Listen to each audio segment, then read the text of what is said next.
Je vais vous faire la lecture de Deutéronome 6, Deutéronome 6, le verset 4 à 9.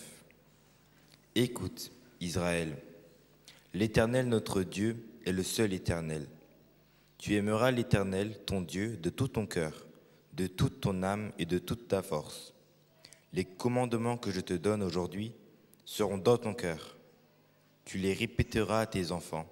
Tu en parleras quand tu seras chez toi et quand tu seras en voyage, quand tu te coucheras et quand tu te lèveras.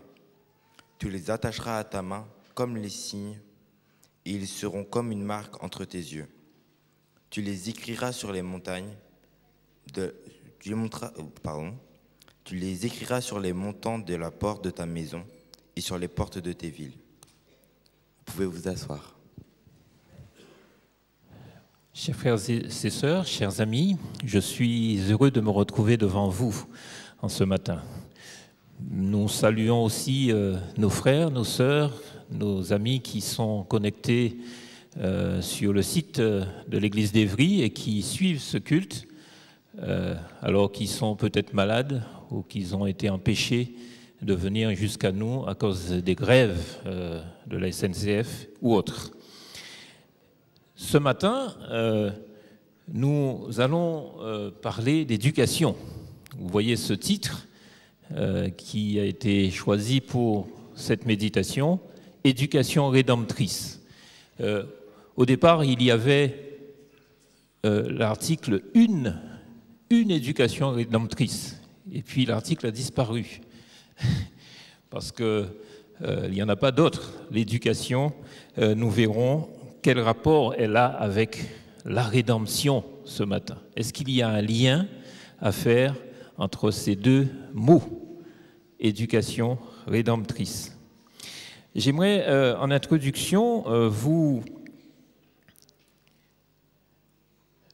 citer, vous donner 3 citations qui viennent de personnes que vous connaissez peut-être, historiques, qui sont déjà mortes, et qui ont laissé des traces dans le domaine de l'éducation. La première déclaration vient d'un président des États-Unis, Abraham Lincoln, qui, lorsqu'il a été élu, a voulu faire une grande réforme au niveau de l'éducation aux États-Unis, et alors que les débats allaient bon train au niveau des assemblées, il a sorti cette phrase: « Si vous trouvez que l'éducation coûte cher, essayez l'ignorance.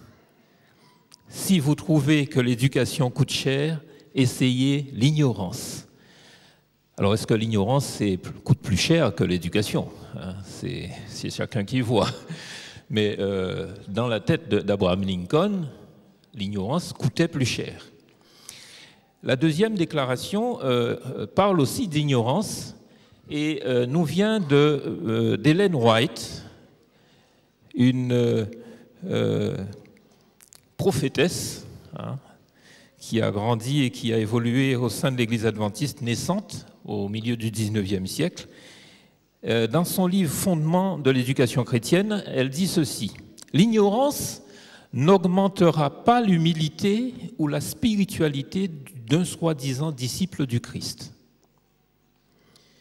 C'est un chrétien intellectuel qui est le mieux à même d'apprécier les vérités de la parole divine.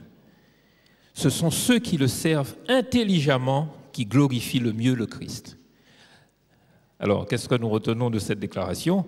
Il ne faut pas se contenter de son niveau intellectuel, il faut aller fouiner, il faut aller chercher autour de soi, de façon... Ceux qui ne savent pas lire, par exemple, vont apprendre à lire et auront accès à la parole de Dieu et pourront évoluer et découvrir la parole de Dieu tout seuls, etc. Troisième déclaration, elle vient aussi d'Ellen White, dans le même livre, Fondements de l'éducation chrétienne. Elle dit ceci: l'éducation, c'est l'œuvre la plus délicate jamais confiée à des mortels. L'éducation, c'est l'œuvre la plus délicate jamais confiée à des mortels. Nous sommes tous des mortels, ici, ce matin, dans cette salle, et même ceux qui sont connectés. Et cette mission nous est confiée, d'éduquer. Nous éduquons de toute façon. Alors, quelle éducation nous donnons autour de nous? Qu'est-ce que nous transmettons à nos enfants? Qu'est-ce que nous transmettons à nos frères et sœurs, à ceux qui nous entourent? Ce sujet, donc, concerne tout le monde, petits et grands. Chers parents, vous donnez certainement, je veux le croire puisque vous êtes présents ce matin ici, vous donnez une éducation chrétienne à vos enfants.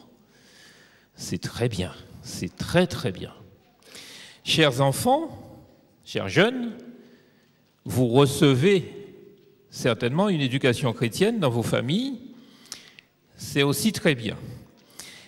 Alors ce matin, j'aimerais faire un exercice pratique pour commencer. Je demandais à tous nos jeunes, je parle à tous les jeunes et aux moins jeunes, de se déconnecter de leurs réseaux sociaux, de Facebook, et etc., d'éteindre, voire vos portables, à moins que vous ayez la Bible téléchargée dessus et que vous l'utilisiez pour ça. Il se peut que ce matin, il se peut que vous receviez un appel du Seigneur ce matin. Mais je doute que le Seigneur vous contacte via votre téléphone. D'accord? Alors, soyez attentifs. L'éducation chrétienne que les parents donnent et que les enfants reçoivent s'entend comme une éducation dont le Christ est le centre. Éducation chrétienne, le Christ est au centre de cette éducation. Voyons maintenant quelle est la vision biblique de l'éducation. Puisque nous allons parler d'éducation chrétienne, voire chrétienne adventiste, voyons quelle est la vision biblique de cette éducation. Nous avons, voilà, une première diapo. La Bible déclare que nous sommes créés à l'image de Dieu. N'est-ce pas? Nous sommes créés à l'image de Dieu. Dieu créa l'homme et la femme. La Bible le déclare. Cependant, à côté, nous avons diverses théories qui avancent d'autres choses, notamment la théorie de l'évolution dit que le hasard a apporté la vie. Le hasard a apporté la vie. Lorsque la Bible dit « l'homme a été créé à son image, à l'image de Dieu », le seul être à être façonné à sa ressemblance, cette même théorie de l'évolution dit « l'homme est issu de l'évolution naturelle », que l'homme descend de l'animal, descend du singe par exemple. Vous avez certainement entendu cela. Lorsque la parole de Dieu dit que Dieu existe, qu'il est vivant, et que c'est un Dieu d'amour, nous savons que l'insensé dit en son cœur, qu'est-ce qu'il dit en son cœur? Il n'y a point de Dieu. Et voilà, nous sommes devant la déclaration de Dieu dans sa parole et en même temps baignés dans un environnement où nous avons des informations qui arrivent et qui sont contraires à la parole de Dieu. Dieu a créé un monde qu'il a qualifié de bon, voire de très bon. Nous devons respecter la bonne création de Dieu. Nous devons la respecter. Et quand je parle de respecter, ce n'est pas uniquement la nature, l'eau, nous l'apprenons en SVT ou d'autres matières en classe, respecter l'eau, l'air. Nous devons respecter les humains aussi, créés à l'image de Dieu. Les parents vont respecter les enfants, leurs enfants, et les autres enfants qui sont autour d'eux. Les enfants aussi vont respecter leurs parents. Rappelez-vous le 5e commandement de Dieu. Honore ton père et ta mère, afin que tes jours se prolongent dans le pays que l'Éternel, ton Dieu, te donne. C'est le seul commandement auquel est attachée une promesse. Cependant, après avoir créé l'homme à son image, le péché est introduit, le péché est arrivé et a tout bouleversé. Un jour, Lucifer, le premier des anges, perdit de vue son propre rang de créature et chercha à usurper la place de Dieu.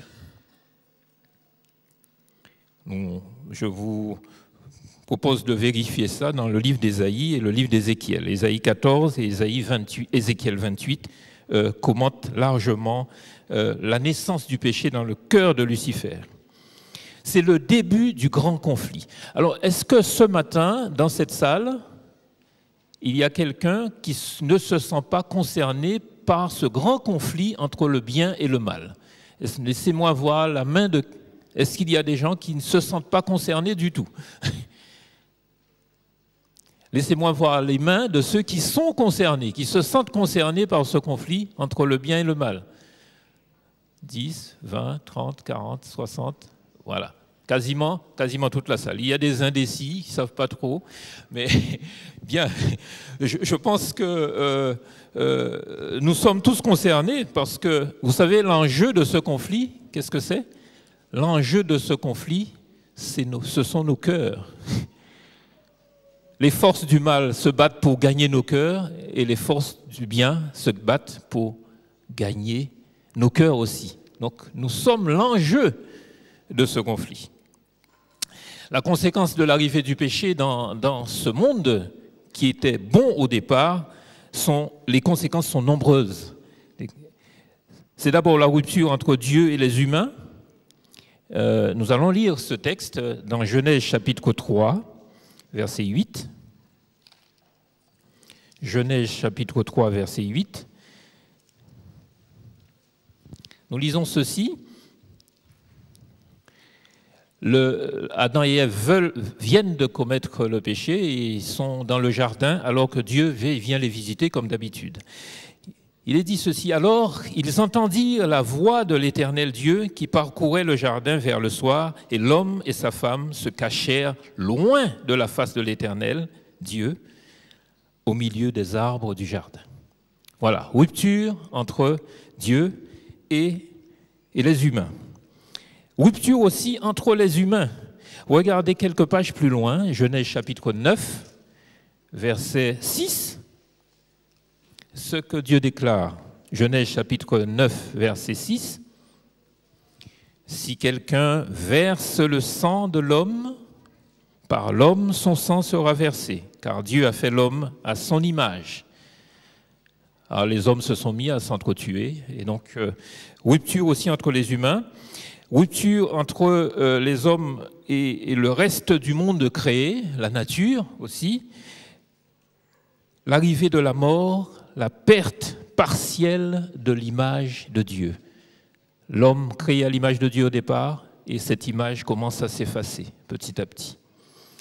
Hier soir, ma fille Mélanie, qui n'est pas là avec nous, peut-être qu'elle suit sur le net, m'a demandé, mais pourquoi nous vivons que 120 ans, 100 ans, autour de 100 ans aujourd'hui, alors que nous avions lu un texte du livre de Job, dans le culte de famille, qui disait que Job, après son expérience, a vécu 140 ans. Il avait déjà vécu avant, et après son expérience, il a vécu encore 140 ans. Alors je lui expliquais que le péché a laissé des traces. Ceux qui sortaient des mains de Dieu vivaient près d'un millénaire. Et puis petit à petit, la vie s'est raccourcie et nous sommes autour de la centaine d'années aujourd'hui. Dieu avait un plan de sauvetage, heureusement. Gloire à Dieu. Nous pouvons dire Amen. Le péché ne nous a pas complètement coupés de Dieu, mais Dieu avait un plan de prévu. Et Dieu a toujours un plan pour nous sortir des pièges de l'ennemi. Nous l'appelons ce plan le plan du salut. Ah, salut, rédemption. C'est pareil. La croix est au centre du plan du salut. Sans la croix, il n'y aurait pas un seul chrétien. Et si nous voulons donner une éducation chrétienne à nos enfants, nous allons donc placer la croix au centre de notre éducation. Alors nous pouvons parler d'une éducation rédemptrice, nous pouvons parler d'une éducation qui rachète, une éducation qui réhabilite, qui redonne sa place la place que nous devrions jamais, nous n'aurions dû jamais quitter à l'homme. Une éducation qui redonne cette place à l'homme. La réconciliation avec Dieu est donc possible. Voilà, c'est le 4e point de cette diapo. La réconciliation est possible. L'éducation consiste à redonner à l'être humain une relation harmonieuse avec Dieu. Voilà une première définition de l'éducation. Redonner à l'être humain une relation harmonieuse avec Dieu. Dieu est au début, Dieu créa, Dieu est à la fin, il est au centre de toute chose. Et si Dieu est au centre de la Bible et de la réalité même, il doit aussi être au centre de l'éducation. Certains cherchent une éducation en dehors de Dieu, en dehors du vrai Dieu. Et vous avez certainement entendu parler du culte de la raison au XVIIIe siècle, au XVIIIe siècle, fin XVIIIe, où la raison a été portée comme étant le Dieu qu'il faut adorer. Cette révolte un petit peu spirituelle, si je peux dire, de l'époque, venait accomplir la prophétie d'Apocalypse 11, où les deux témoins, l'Ancien et le Nouveau Testament, qui sont décrits dans ce chapitre d'Apocalypse, l'Ancien et le Nouveau Testament ont été foulés, brûlés, mis sur la place publique et brûlés, comme si la parole de Dieu n'avait plus de force. C'était la raison. Chacun devait faire ce que sa raison lui dictait. L'Assemblée législative de l'époque déclara qu'il n'y avait pas de Dieu et une vaste majorité de la population accueillit cette déclaration par des danses et des cris de joie. Plus près de nous, nous avons eu une vague, et vous entendez parler encore, de déclarations, notamment un ancien ministre de l'Éducation, Vincent Peillon, pour ne pas le citer, qui disait que la laïcité, ce mot, la laïcité, c'est une religion pour la République. C'est une religion pour la République. Et il voulait que les professeurs, les maîtres, soient les hussards de la République, c'est-à-dire les représentants, les défenseurs de la religion qu'est la laïcité. Vous avez certainement vu dans nos écoles s'afficher la charte de la laïcité. Peut-être que c'est peut-être en retrait maintenant, mais il y a eu une grande vague de publicité autour de cette charte. Alors je vais vous lire deux points de cette charte qui en comporte 15. Le point 11 dit ceci, dans la partie « La République est laïque », il est dit « Les personnels ont un devoir de stricte neutralité. Ils ne doivent pas manifester leurs convictions politiques ou religieuses dans l'exercice de leurs fonctions. » Point. Et dans la partie « L'école est laïque », je lis le point 13 qui dit ceci « Nul ne peut se prévaloir de son appartenance religieuse pour refuser de se conformer aux règles applicables dans l'école de la République. » Voilà. Donc nous avons une lutte, une tension entre... nous sommes tiraillés entre la vision biblique que nous venons de voir, où Dieu, Christ, la rédemption, le salut est au centre de l'éducation, d'après la volonté de Dieu, et puis la réalité de ce monde où nous vivons. Et nous devons trouver un équilibre. C'est là notre difficulté. Il s'agit aussi pour nous de répondre avec pertinence à ces trois questions. Chacun de nous, nous nous sommes posés ces trois questions un jour. Même les plus jeunes se sont posés ces questions. Quelles sont-elles? Quel est mon passé? Quel est mon présent? Et quel est mon futur? Qui ne s'est jamais posé ces trois questions? D'où je viens? Qu'est-ce que je fais dans ce monde? Et que sera demain pour moi? Si je meurs, qu'est-ce qui se passe après? Nous nous sommes tous posé ces trois questions. Il s'agit pour nous qui grandissons et qui évoluons dans ce monde, de trouver une réponse pertinente et cohérente entre ces trois questions. Moi, je vous donne la réponse que j'ai trouvée pour moi. Je ne veux pas vous l'imposer, mais peut-être que ça ressemble à ce que vous avez comme réponse dans vos têtes. Je sors des doigts de Dieu. Moi, Fred, je sors des doigts de Dieu, mon Créateur. C'est lui qui a choisi mon sexe. C'est lui qui a choisi mon sexe. Ce n'est pas moi qui ai décidé, à l'âge de 15 ans, de changer de sexe ou de ne pas être content parce que je suis un garçon. Hein? C'est lui qui a choisi mon sexe. OK? Je suis... deuxième question, qu'est-ce que je fais là? Je suis à son service ici-bas. Je suis à son service ici-bas. Je vais aider les autres à regarder à Jésus. Je vais garder les regards sur Jésus, mais je vais aider les autres aussi à regarder à Jésus. Je sais ce que je fais ici-bas. Et puis la troisième question, que sera mon demain? Fred va à la rencontre, à sa rencontre, pour vivre éternellement avec lui. Je vais à sa rencontre pour vivre éternellement avec lui. Je peux répondre de façon cohérente à ces questions. Moi, ce sont mes réponses. Faites-vous vos réponses personnelles et essayez d'avoir une cohérence entre les trois. Quels sont les objectifs de l'éducation chrétienne? Et pour annoncer ces objectifs, cet objectif principal d'abord, qui est de servir Dieu, voilà, nous retrouvons le service, et son prochain, servir Dieu et son prochain sur cette terre et dans le monde à venir. J'aimerais ici citer ce qu'on appelle dans le domaine de l'éducation chrétienne adventiste la loi de Knight. George Knight, c'est un éducateur. Il est professeur et auteur de plusieurs ouvrages, peut-être que j'en ai un sur la table, là. Et il a beaucoup œuvré dans le domaine de l'histoire de l'Église et de l'éducation. Il dit ceci: il est impossible d'arriver à destination si on ne sait pas où on va.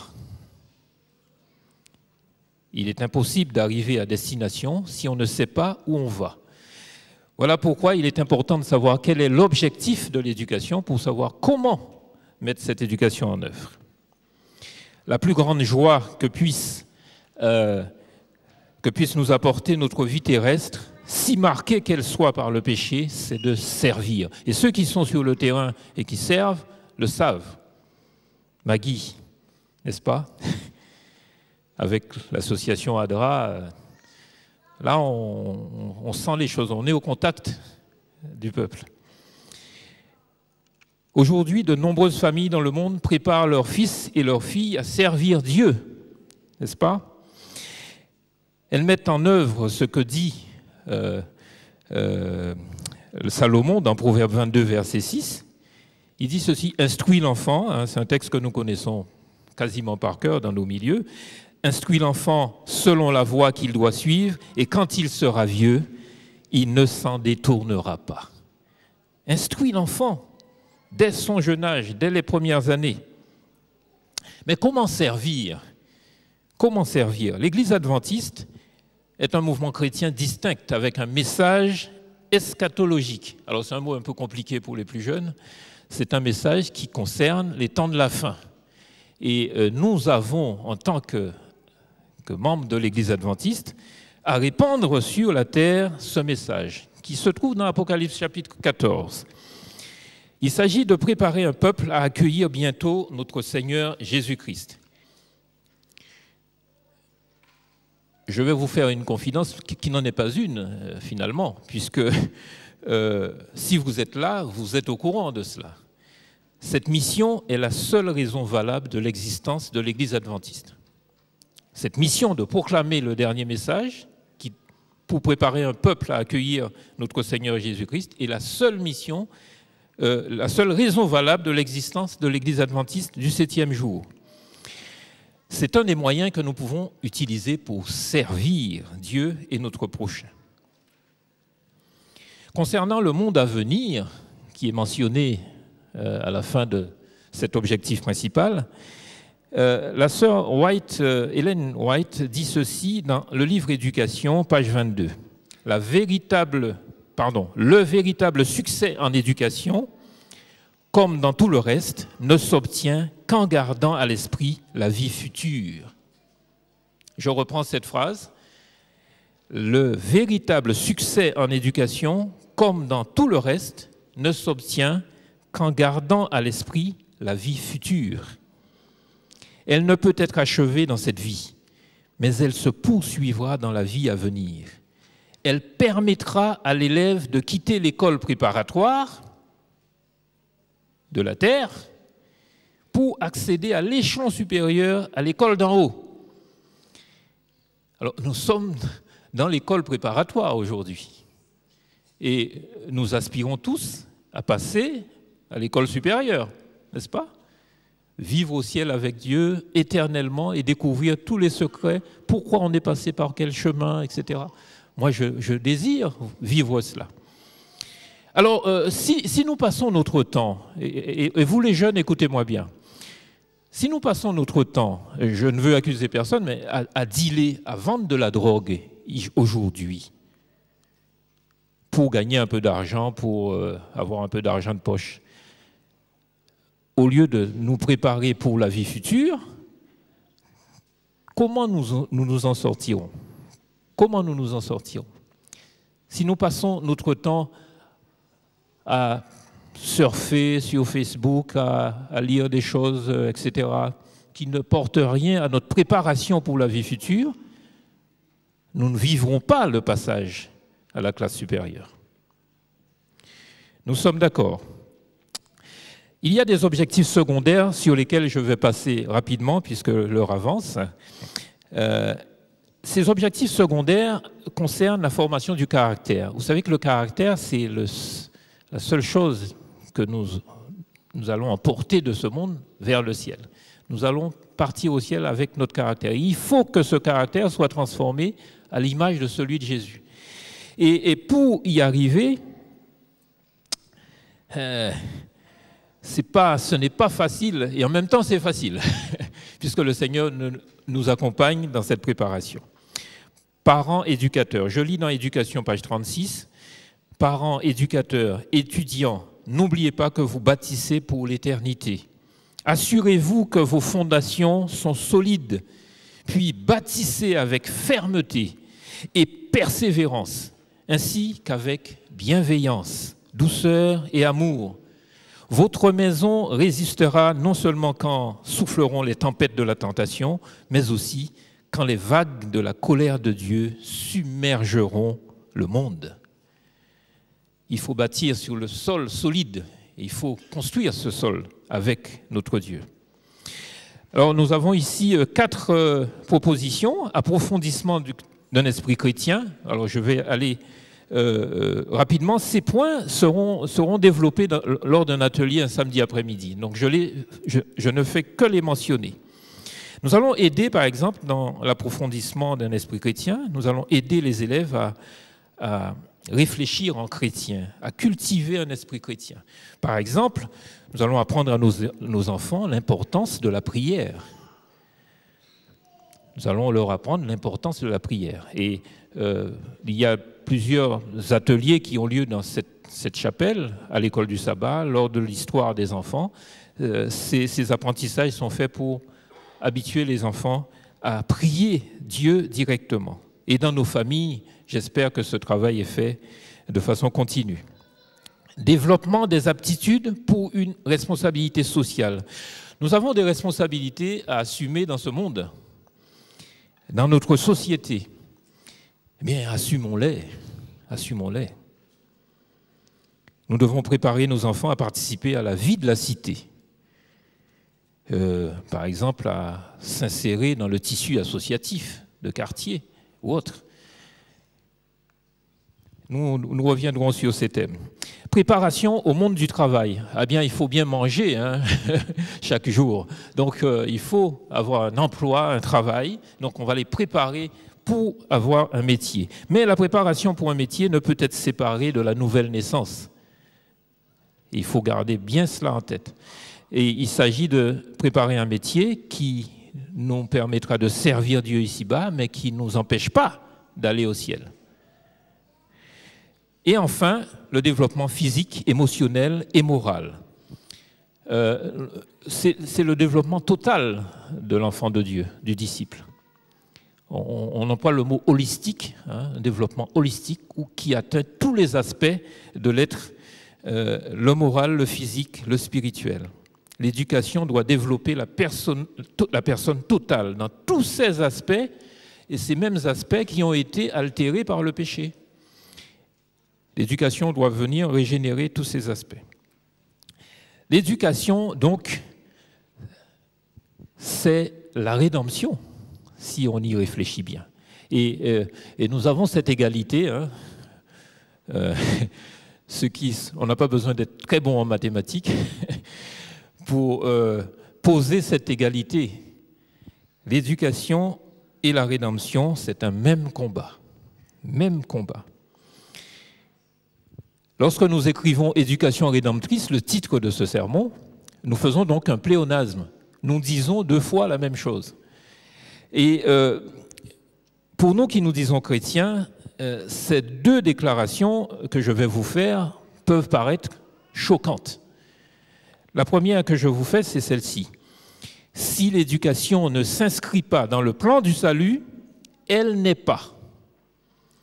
Si l'éducation ne s'inscrit pas dans le plan du salut, l'éducation n'existe pas.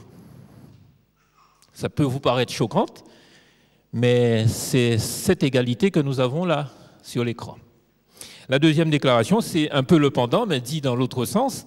La rédemption, c'est l'éducation qui prépare l'âme en vue du ciel. Je répète, la rédemption, c'est l'éducation qui prépare l'âme en vue du ciel. Il s'agit pour nous de restaurer ce qui était perdu. Et nous avons un texte, alors je vais la lire d'ici. Restaurer en l'homme l'image de son Créateur, le ramener à la perfection originelle, favoriser le développement du corps, de l'esprit et de l'âme, afin que le but divin de la création puisse être atteint. Telle est l'œuvre de la rédemption. Tel est aussi le but de l'éducation et de la vie. L'éducation concerne la transmission des valeurs. Et nous allons afficher quelques valeurs dans Proverbe 3, versets 1 à 4. C'est le dernier texte que nous allons prendre, Proverbe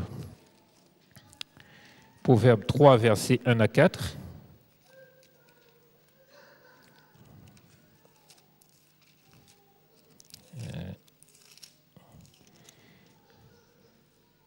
Le psalmiste Salomon a des choses importantes à nous dire. Il dit ceci: mon fils, n'oublie pas mes enseignements et que ton cœur garde mes préceptes, car ils prolongeront les jours et les années de ta vie. Et ils augmenteront ta paix. Verset 3, que la bonté et la fidélité ne t'abandonnent pas. Lis-les à ton cou, écris-les sur la table de ton cœur. Tu acquerras ainsi de la grâce et une raison saine aux yeux de Dieu et des hommes. Verset 4, voilà, nous y sommes. Mon fils, et cette déclaration de Salomon fait écho à la déclaration que nous avons lue, le texte de base de cette méditation dans Deutéronome chapitre 6. Il y a ici quelques valeurs qui s'affichent, la discipline, le pardon, la solidarité, la confiance.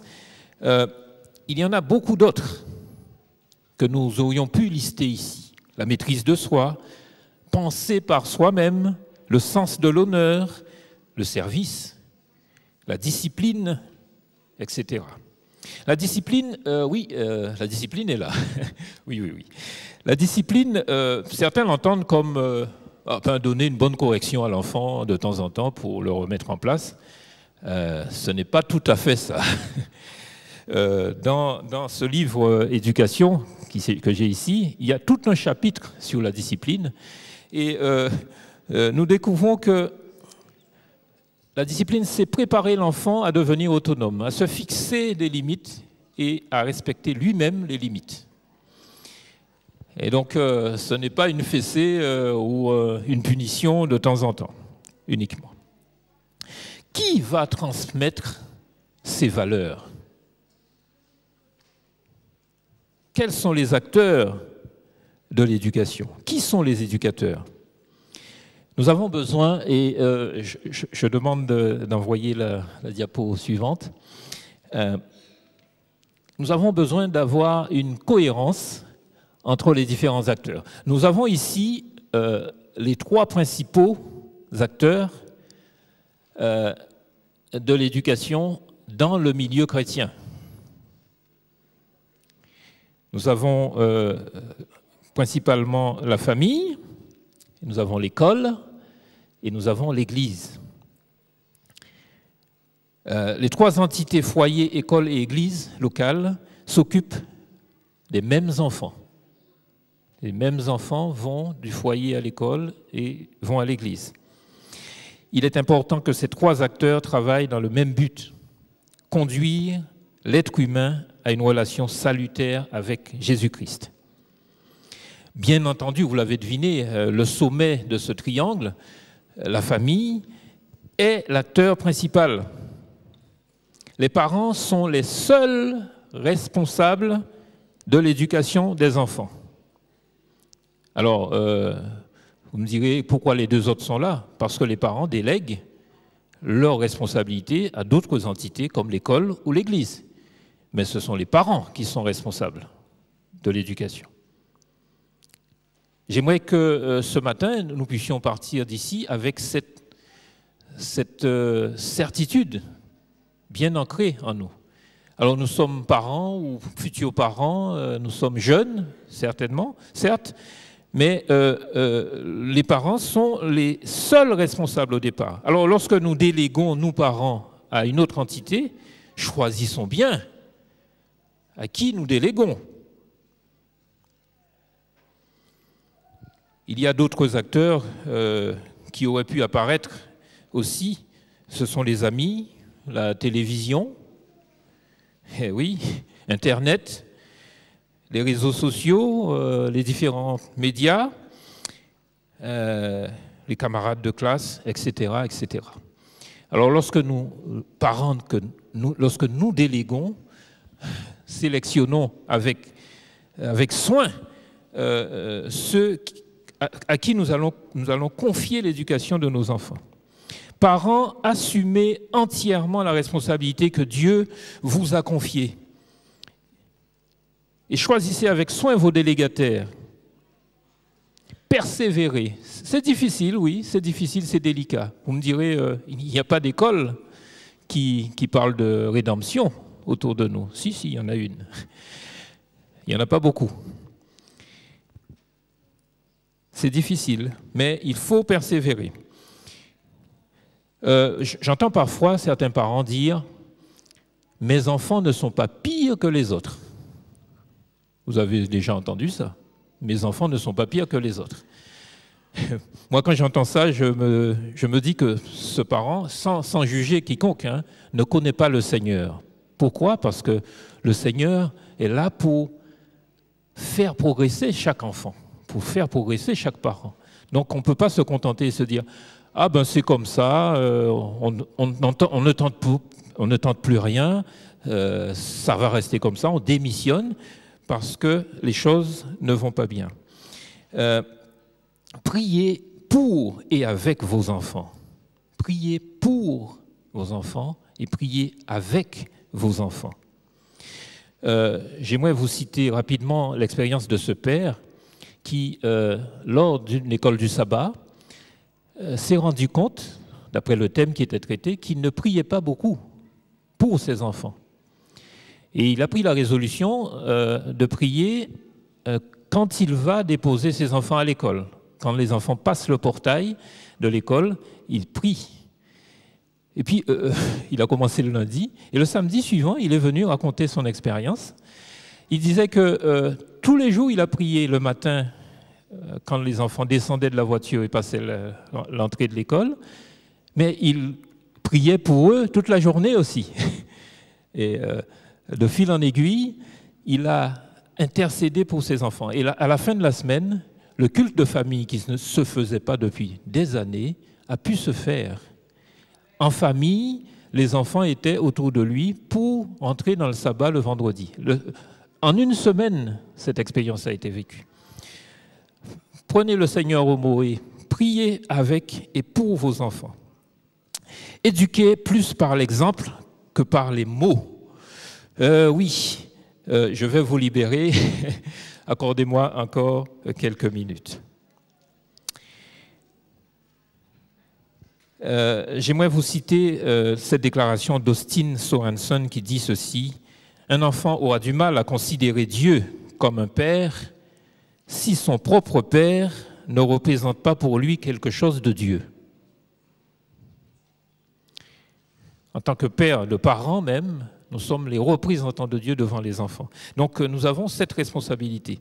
Et nous faisons obstacle, parfois, au lien que l'enfant pourrait faire avec Dieu, parce que nous, les représentants de Dieu, nous n'assumons pas nos responsabilités.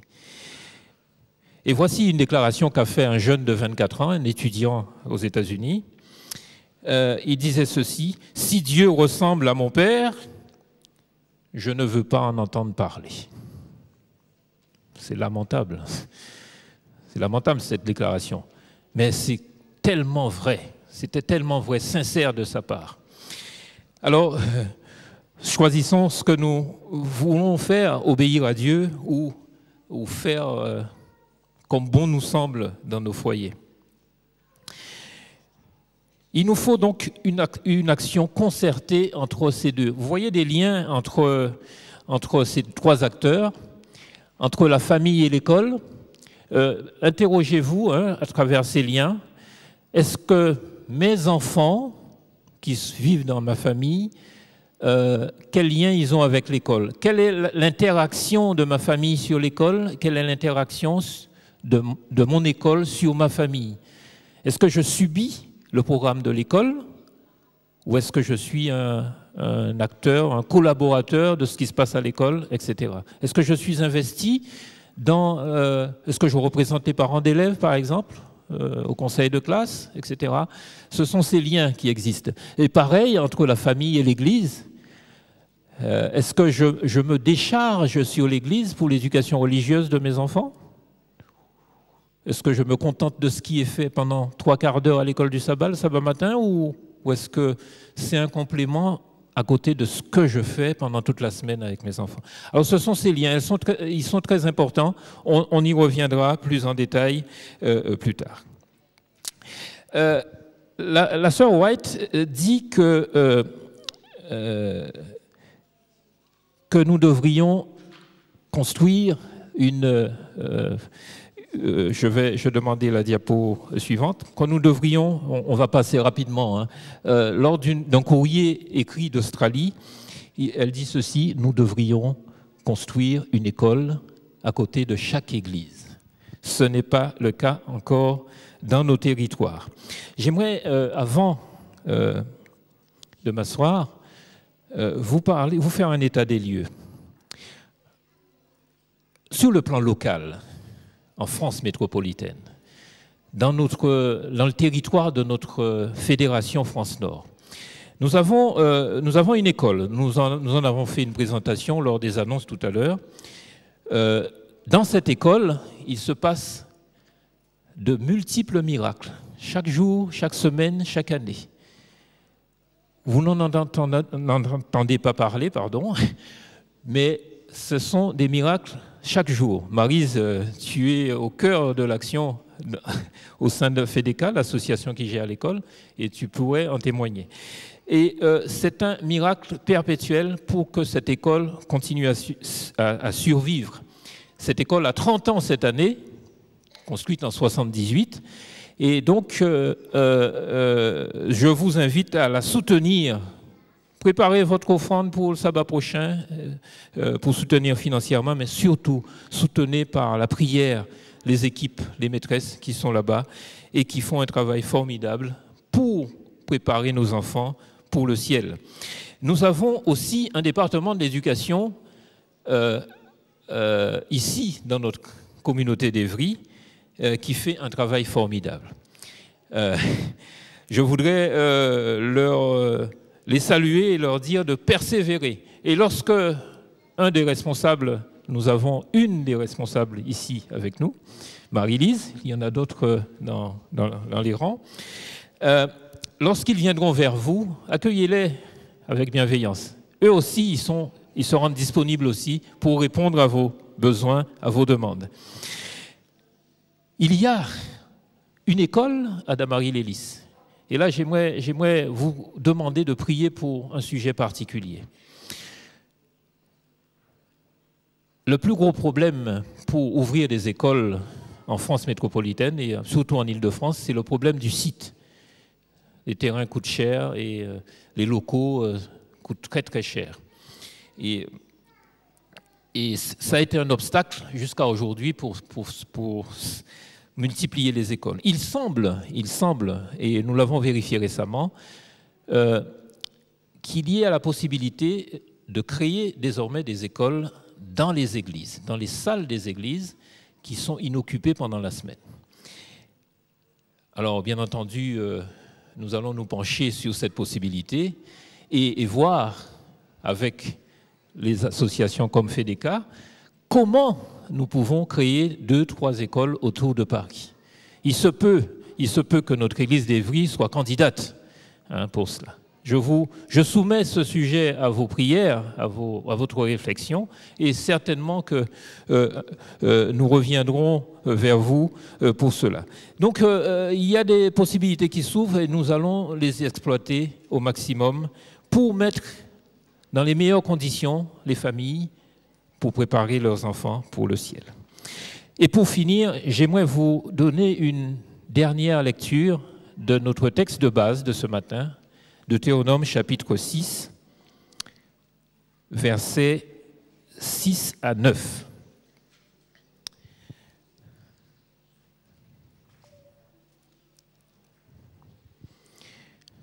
Je demandais à la technique d'afficher aussi une diapo qui présente des outils que Dieu met à notre disposition. On va juste les afficher sans les commenter.